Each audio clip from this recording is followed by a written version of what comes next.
Thank you very much, Madam President. You know, I've probably been quieter since I have been elected to the Senate to this term than might have been expected from my immediate background. And perhaps I was quiet when I was here before. Senator Musto could tell you I was quiet on the committee. I was treated with such courtesy that I was able to make my point and felt no need to to stir up any difficulty. When I was here before, we had the votes. And obviously when you have the votes, you don't have to talk. And so I didn't speak too much then. And I found generally that if I keep my mouth shut, somebody will usually say what I wanted to say anyways, and it doesn't have to come from me. But this is the moment at which I've been waiting to speak. And with your indulgence, I'll go on not an epic length, but I'll speak my mind thoroughly on this issue, and in the course of the evening. I think it's the most important issue that we are going to have before us during this term, that this vote tonight is the defining vote of our 2 years here. And it's a vote that's going to affect the future path of the state for many years to come. And let me speak about this budget and about this tax package at a little bit of a distance. A frustration I've had in the legislature, a frustration, a concern since I've been back here, is the feeling that we have been increasingly drawn into the minutia of the process, and that our only purpose as legislators is to be able to take a broader perspective on things. We're not experts. I was chairman of Human Services. I'm ranking member of Human Services. My training was in, as much as anything, English Romantic poetry. It doesn't have an obvious application here at the Capitol. There's no committee that deals with it, although I could do a very fine job if there were. But I do the best I can. I'm a quick study, and I don't mind being in rooms all day long with people who know more than I do, because I can learn and question them and engage with them. But I think that our duty is to have a distance and to look at things in a broader way, because otherwise we bring nothing to this office. And I think we have lost that vision, drawn into the process and drawn relentlessly forward by the momentum of the process, without focusing on where we are headed as a legislature and where we are headed as a state. And I say that only we can do that. Only the legislature, and above all, maybe only the Senate. The Senate, if any place, should be the body that has the greatest perspective, the greatest detachment, the greatest concern, but the greatest ability to look at things in the broadest perspective. And instead, I believe we are acting today in unbecoming haste. I've had occasion in my rallying experience over recent years to quote Lincoln frequently, because I always feel like it increases my eloquence percentage in my speeches. But let me say what he said in what might be his greatest speech, not his most famous speech, but his most fascinating speech, his most important speech, the speech where he did everything he could to prevent the Civil War at a critical moment in our history, the first inaugural address. A brilliant proposition where he laid out at length how we could not move relentlessly forward into a mistake. He said, "My countrymen, one and all, think calmly and well upon this whole subject. Nothing valuable can be lost by taking time. If there be an object to hurry any of you in hot haste to a step which you would never take deliberately, that object will be frustrated by taking time. But no good object can be." No good object can be frustrated by taking time. No good budget will be held off by waiting. In the case of Lincoln, those South Carolinian hotheads couldn't be held back and were convinced they knew what had to be done, and they struck. And 600,000 lives were lost as a result of it. What we do today, I hope will lose us no lives, but I fear will lose us jobs and will affect the lives of those whose jobs are lost and will affect the state for many years to come. We congratulate ourselves on the speed with which we move, with the fact that the budget is before us earlier than it ever has been. But whither do we race? That's the question. Not the velocity, but the destination. Are we going to the right place with this budget? When I was here before, I can remember at the end of the session the sense of celebrating the triumph of the process. And even then I felt a little queasy about it because I didn't feel that the process was working right. We had a Republican majority in those days, and the Republicans did wrong. We raised the budget because we had the money to spend. And when we passed the control of the legislature back to the Democrats, they raised the budget more. And I don't blame either party. I know that my Democratic colleagues will say that they inherited a mess, and there's no question that they did. And I say that there's enough blame to go around for both parties. The question is, what are we going to do now? Who will the blame fall on now?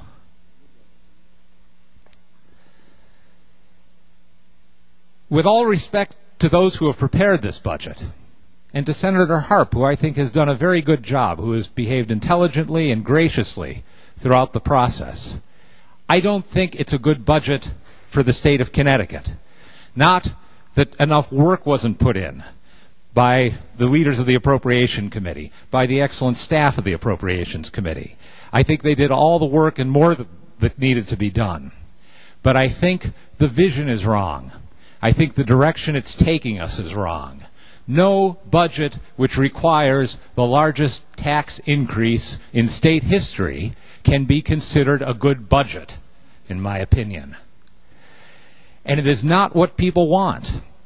I think we've all heard that. I know at a town hall meeting in my hometown of Southington, had perhaps 100 people there. Not targeted to bring out Republicans, and I don't know that I did particularly. But almost to a man, the cry that went up is cut spending. And how can you not cut spending? And what are you thinking by considering a tax increase under these circumstances? And what am I supposed to do? How am I going to pay my bills? How am I going to pay my mortgage? How am I going to keep my business going? Where am I going to find a job if you keep going down this path? It's not what the people want. We have tax rates, percentages, charges that the government takes. In good times, when I was here before in the mid-'80s, it means that revenues increase, and government can consider doing more things, and government can cut taxes, and government can create incentives. And in bad times, revenues are going to decrease. Senator Kissel said it's something of a two-edged sword, that the revenues go down in some ways just at the time that the needs are greatest. But we have to remember, too, that the revenues go down at the time that the needs of the taxpayers are the greatest, too. It's right that the revenues be reduced at those moments. We have to learn to live with those tax rates. We have to write a budget that's based on what our revenues are. And we have not done it. We have to go a different way. Senator Crisco has on his desk here that I see every time, another favorite man of mine, Emerson, saying, do not go where the path may lead. Go instead where there is no path and leave a trail. The path is leading us to this budget. Current services. The sense of taking what we've been doing in the past and extrapolating it forward into the next year. That's the path we should not take. We do need to blaze a new trail. This is going to be the first budget in over 20 years that was put together entirely by the Democratic Party, a Democratic governor and a Democratic legislature. And it's also going to be the largest tax increase in state history. I want to ask my Democratic colleagues if that is the legacy they want to write for themselves on resuming control of both branches of the state government. It doesn't have to be. Senator Kissel also said the Democrats and Republicans can both be right and wrong. You look over the history of the country, I think it's pick'em between which party has been right and wrong more. It's pick'em which party stands for what. After all, the Democratic Party started as the party of states' rights, individual responsibility, and an opposition to government spending. That great Democrat Andrew Jackson retired the national debt almost, left office after 8 years with a $33,000 debt. The Republicans were the party of internal improvements and a strong federal government. We completely switched places. So it's not a matter of party. It's a matter of us here as individuals and our understanding of what it is possible for us to do and what the state of Connecticut needs for us to do. The Democrats have led the way on the budget in other states. We've heard reference here to what was done in New York by a governor with the best liberal DNA, I think, in the United States of America. But he saw that he couldn't continue down that path. His state will benefit, and our state will be hurt all the more if we go in the other direction. We still have time. The fact that we are talking about passing this budget so early underscores the fact that we have 5 weeks before the end of the session. We read in the paper today that a budget deal might be, that a deal on the concessions might be done by Wednesday. Why do we rush forward into passing a budget when that big missing number might be available to us that soon? The people would thank us if we waited. We make a mistake when we do not listen to them. I can't talk about this. Senator McLaughlin said I perk up on the mention of the state income tax. You know, it's funny. I'm such a relic. I was already well out of office when that tax passed in 1991. But I was very involved. The rally that is so often mentioned, that I remember so well, took place 2 months after the tax passed. Because it wasn't until the tax passed that people really saw what was coming. We make a mistake when we rush the process so that the people cannot be heard properly. And I fear that we do that tonight. That one of the reasons we're here early is we don't want opposition to this tax to grow in the districts.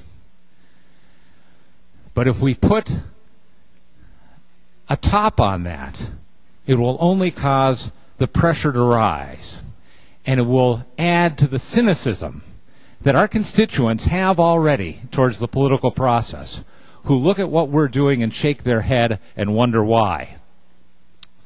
We've heard reference tonight to Tax Freedom Day today. Ironically, Tax Freedom Day.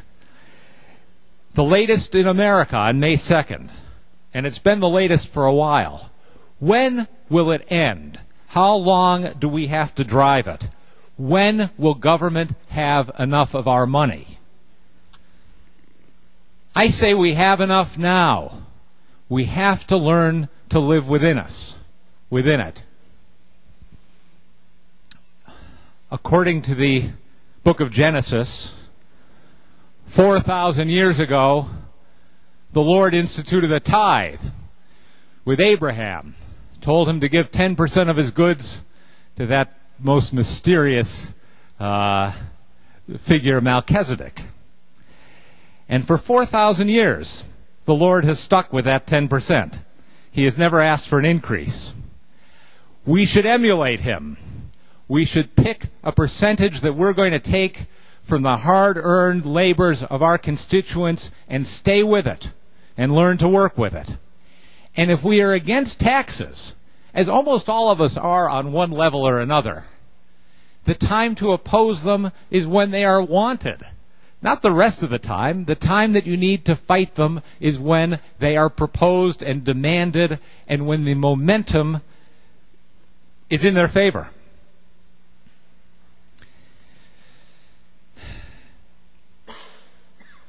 If you are against tax hikes in principle, today is the day to vote against them. And this battle is never over until that vote is cast. I will vote against this budget, and I will continue to speak against it in the course of the evening. And I hope that my colleagues on the other side will consider what they're doing. And I know they care as much as I do about the good of the people of Connecticut. I'm no cynic about that. I think that our motives all around this circle are good. I ask them to think about the impact they have on the economy, on the businesses that this state so desperately needs, and on the families which we represent. Thank you very much, Madam President.